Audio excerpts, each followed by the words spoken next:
Қайырлы күн.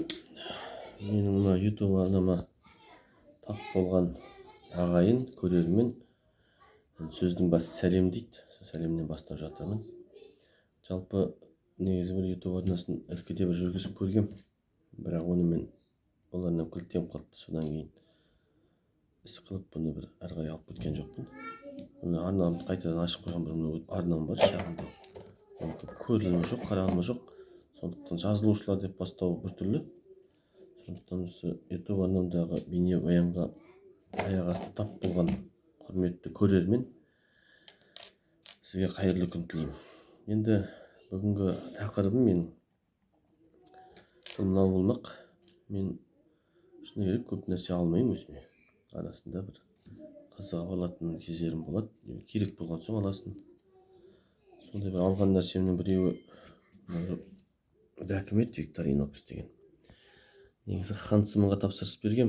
Егер де бұсында Викторинокс алатын кісі болса, Хансымын алған жақсы деп ойлаймын. Филдмастер деген, бірақ мен алған кезде Хансымын бітіп қалып, осы Филдмастерді алдым. Енді бұның құралдары жақсы, көп нәрсесі пайдаға асады. 4 жыл бойы жан қалтамда жүрді. Бәрі пайдаға асады. Мынаусы көп, бұл да пайдаға асады. Ең пайдаға аспайтын мына ортасында тұрған нәрсемен мына жерде бір бізі бар. Қазір ашып қойайын. Мына екі нәрсесі. Бұл екеуі расы керек. Аса көп пайдаға аспайды. Енді істеп алған соң істеп жүрдік. Мынаусы ілгіш. Ілгіш. Жаңағыдай сары пакеттер бар қазір, ауыр қолды қияды. Сол бір пакеттерді ұстаған кезде кейде болады. Мынаған іліп алып, сосын мынаны жаңағы былай ұстайсың. Сол уақытта ол жақсы былай көтеріп жүруге. Бірақ енді басқа нәрсе көп пайдаға аспайды. Екінші нәрсе мына бізден біреулер көп пайдаға асырамыз дейді. Мен өз басым осы бізді көп пайдаға асырған жоқпын. Мына мен істеуге болады, ыңғайсыз нәрсе. Бұл енді көбінде Викторинокс ұстайтын адамдар бұны қару ретінде пайдаланасын дейді. Басқасынан гөрі осы емен осылай келеді дейді. Бірақ енді менде ондай ешкімнің маған жаулық ниеті жоқ, менің де ешкімге жаулық ниетім жоқ. Сондықтан мен ондай мақсаттарда пайдалануды ойламаймын да. Пышақ енді Эквастан, сол пышақ үшін алдық. Пышағы Эквастан. Пышақ Эквастан енді ол керек. Мына пышағын көп пайдаланамын. Жүзінен де көрініп тұр, қайралады, өте жақсы, тез қайралады. Заточкасынан ұзақ ұстайды деп айтпаймын, бірақ та нормально, жақсы өте. Мына жағындағысын көп пайдаланбаймын расында айтсам. Бұны мен кейде бұны қағаз кесетінен, қазір қағазды мынаумен кесем, қайшыны да мен көбінде осыны пайдаланамын. Бірақ бұның қайшысы бар. Менің бүгінгі қолымнан камерамды алып отыру себебім сол қайшы тікелей себеп болып отқан. Қайшысы. Енді біздікілер ойлайды шығар, мына қайшыны сәтін отынға пайда аспайды деп. Бірақ мына қайшы өте икемді, біріншіден, екіншіден өте өткір қайшы да. Тырнақ алсасын ба, оны қиясың ба, өте ыңғайлы, жақсы еді. Соны бүгінгі айтайын деп тұрған нәрсе мынау. 4 жылдан кейін бұның пружинасы әлсірепті. Қайшымды кері дұрыс теппеді. Бұны көп пайдаланамын мен, қайшыны мына пышақтарынан көп пайдаланамын мына қайшыны. Сол қайшымның бүгін мына пружинасы сынды, серіппесі сынып кетті. Енді мына серіппе тапсырыс беру керек. Қазір біздің Қазақстанда бар сияқты. Біреу білетін болса, осы жерден айтып қойса да, комментарияға жазып қойса да болады. Бірақ оған дейін мен өзім тауып алатын шығармын. Бұл видеоны біреу көріп, ол маған серіппенің сатылатын жерін біліп бергенше біраз уақыт өтіп кететін де шығар. Сонда да жазып қояйын бәлки. Міне осындай серіппесі сынып кетті. 4 жыл бойы қалтамнан түспеген құрал үшін бұл нормальный сияқты, дұрыс сияқты.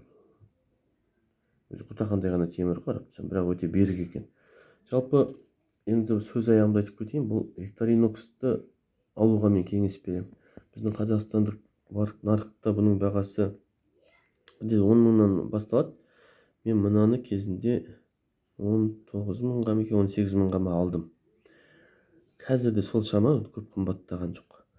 Енді бұл жарнама емес, өзімнің тәжірибем. Осыған да көрініп тұр, потрепанный дейді орысша айтқанда.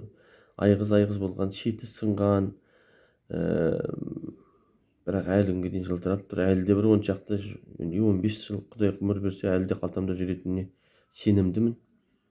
Жалығып кеттім расымды айтсам. Бір пышақты ұстай беруден. Бірақ енді өмірде пайдаға асқан соң қалтамда жүреді. Өте керемет екен. Бірінші жыл алғанда қуанып жүрдім. Өзі қып-қызыл жап-жаңа қалтамда жүреді.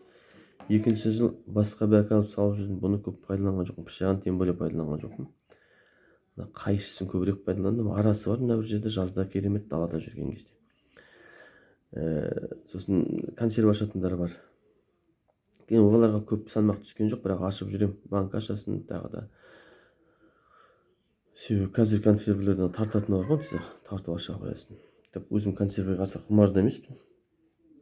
Осындай жағдаят. Қазір бұл енді таза құрал болып қалды. Қалтамда жүреді. Бұнсыз бір жаққа қадам басудың өзі қиын, үйреніп қалыппын әбден. Кез келген уақытта, кейбір уақытта енді көп ретте лас нәрсеге салмаймын. Мысалы, жылқының құлағына ен салу, бұзаудың құлағына ен салу деген нәрселерге шама келсе салмаймын. Бірақ кейде осыдан басқа құрал болмай қалған кезде істеймін соны мен де. Бірнеше жылқының, бірнеше бұзаудың құлағына ен осы пышақпен түсті. Бірақ та артынан оны спиртпен, тағы бір нәрсемен жуып тазалап сөйтіп алам. Сөйтіп ары қарай тамағымды, бірдеңемді кескенде өзім жеркенбей жүрейін деп. Сол қысқасы. Жай еріккеннің ермегі дейсіздер ме? Тағы да айтатын кісілер болар, бізде андай перфекционисттер бар ғой, ойбай столыңды дайындап алмайсың ба, тағы да бірдеңе дейтін. Пускай жаза берсін оларды. Енді мен өзім кәсіби блогер болмағандықтан қалай тұр, солай түсіріп жатырмын. Қош сау болыңыздар, аман жүріңіздер.